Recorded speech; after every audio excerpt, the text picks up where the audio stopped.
Welcome, ladies and gentlemen, to the flipped class. Our lesson today, measurement and uncertainty. Please feel free to give me feedback on these lessons. This is a work in progress, and I look forward to your input to make these slides and lessons better. A special thanks to Professor Tippins here for allowing the use of his slides, which I edited to meet our needs. All right.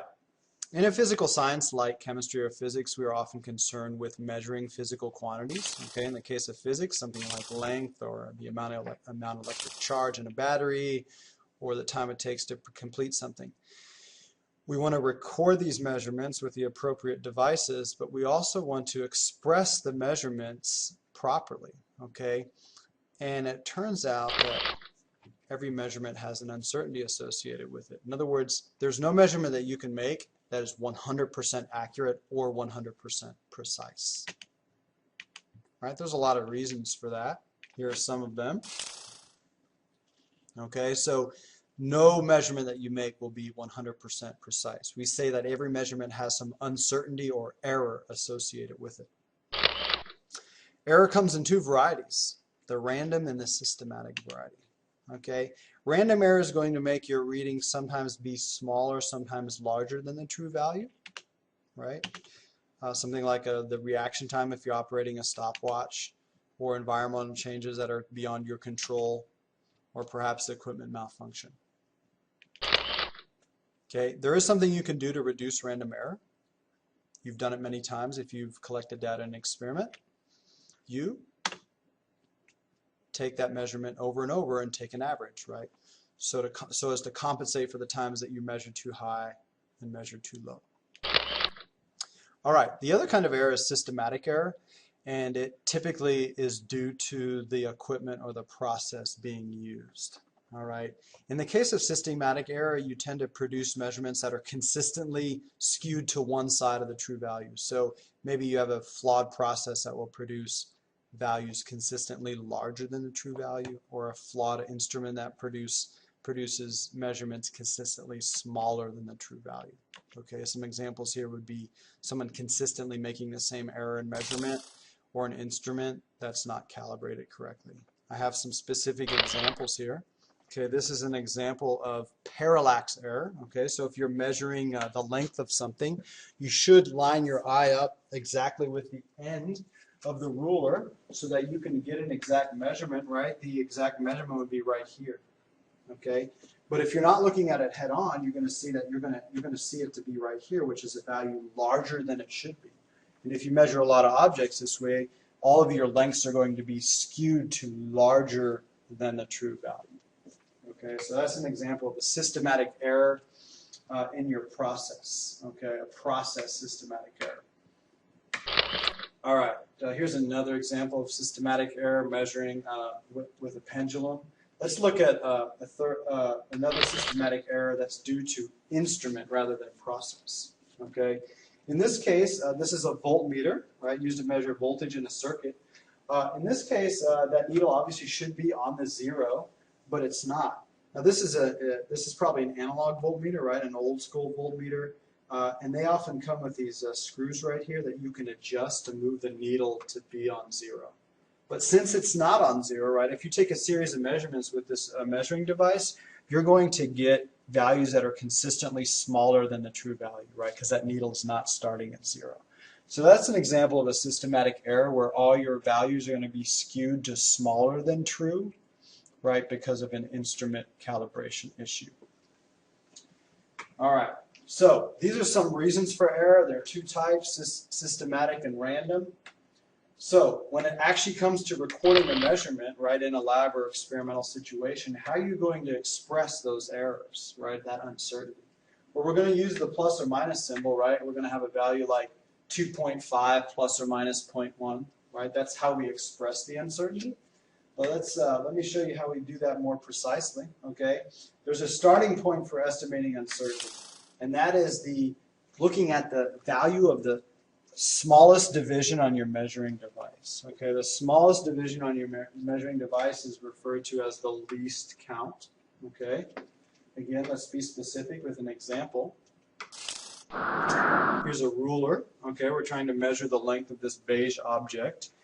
And this is a centimeter ruler, okay? So the numbers are centimeters, right? These are centimeters.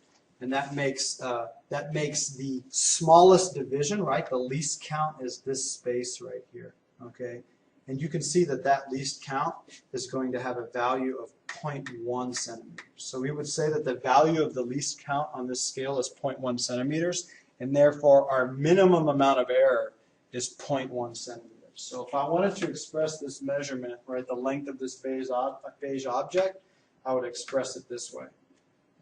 1.4 plus or minus 0.1 centimeters. That incorporates the fact that my measuring device is precise only to the nearest 0.1 centimeters.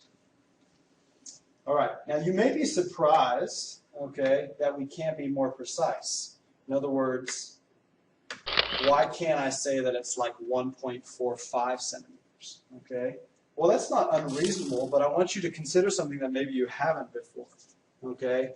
Which is that if you want to claim that the measurement is actually 1.45 centimeters, what you're assuming then is that this is lined up exactly. But if you think about it, the same uncertainty that you have on this end, you also have on this end. So the reasoning is that you can get to within a half a count, right? A half of the division, but you have it on each end. So you have to add those to get a total of one count, right? The least count. So that's the reasoning. That's why this measurement ends up being a little less precise than you might have thought. All right. In general, we want to assume the worst. Okay. We don't want to be thinking that we're more precise than we actually are. Something to consider here is what is this error? Is this random or an example of a systematic error? Let you answer that on your own. And let's move along here. Okay. Sometimes you can make the case, okay, if the divisions are fat enough, if they're wide enough, you can make the case for going to an uncertainty of half a division, okay, or even a fourth of a count if they're really wide, okay. Like, I don't think you're totally unjustified in claiming that you can be more precise than 0.1 here, right? I think you could claim a precision of 0.05, right, because they are pretty far apart. But again, you do have it on both ends, so you got to just take that into consideration. And what this really shows is that uncertainty is not an exact science. Okay, so one group might decide that they could actually be precise to a half a count, 0.05 centimeters in this measurement, and another group might say, you know, I'm only comfortable going to 0.1 centimeters. And both groups will be justified as long as their reasoning is sound. Okay, so you just want to be able, more than getting the exact correct uncertainty, you want to be able to defend whatever uncertainty that you decide on. Okay, and one of the skills in this class is to get comfortable estimating uncertainties. All right, so the least count of the measuring device, like I said, sometimes you can justify going less than one full count. Okay, so take a moment, look at this voltmeter here. Okay. These values are volts, right? 1 volt, 2 volt. Okay, take a moment to what is the value of the least count on the scale?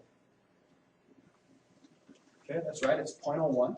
Okay, and I think in this case you can confidently say you can estimate to within a half a count here, right? The gap's big enough and the needle's narrow enough that we can definitely say we're between 3.8 and 3.9, so that you might express this value as 3.85 plus or minus 0.05 volts. All right, moving along here. We have to consider more than just the least count of the measuring device. We have to consider the process as well. Take a look at this. Take a look at this stopwatch here. Okay, the value says 6.46 seconds, right? And if you think about what is the least count on this measuring device? Well, it's 0.1, or excuse me, 0.01, right? So you might say, hey, I'm going to say that this measurement is 6.46 plus or minus 0.01 seconds. But there's actually a lot more going on here if you consider the fact of who measured it, right? The person that measured it was some person that operated this, right? If I asked that person to get 6.46 seconds 3 times in a row, do you think they could do it? Well, of course not, right? Because what's going on here is that there's a human reaction time issue, right? And that human reaction time is actually much bigger than the least count on the measuring scale. Okay. Now, a reasonable value for estimating human reaction time would be something around the 0.1 to 0.2 second range, right? So what you're going to do is you're going to take your least count uncertainty, you're going to take your process uncertainty of operating the stopwatch, you're going to add them together and get a total uncertainty of 0.21 seconds, okay? And then, to go back to expressing the value, right, you would combine the measurement, 6.46 plus 0.21. Unfortunately, this now expresses something that doesn't make sense, which is you're precise only to a tenth, but your measurement is precise to a hundredth, right? These don't match. We can't have that. So what we need to do is we need to make them match, okay? And the way that we do that is we write it like this, okay? So that might be a little counterintuitive, but even though the watch says 6.46 seconds, right, you can't write down 6.46 seconds because you know the process by which you got it, right, which included human reaction time, is much less precise. So the best you can do for this measurement is this right here. We can summarize uncertainty estimation as follows, all right? You have to start with the least count, okay? You have to start with the least count, that's right here. But you have to consider other reasons of uncertainty as well. In the case of the stopwatch, the human operating it. You combine all of those uncertainties, okay, and you arrive at a final value which you're going to estimate only to 1 sig fig.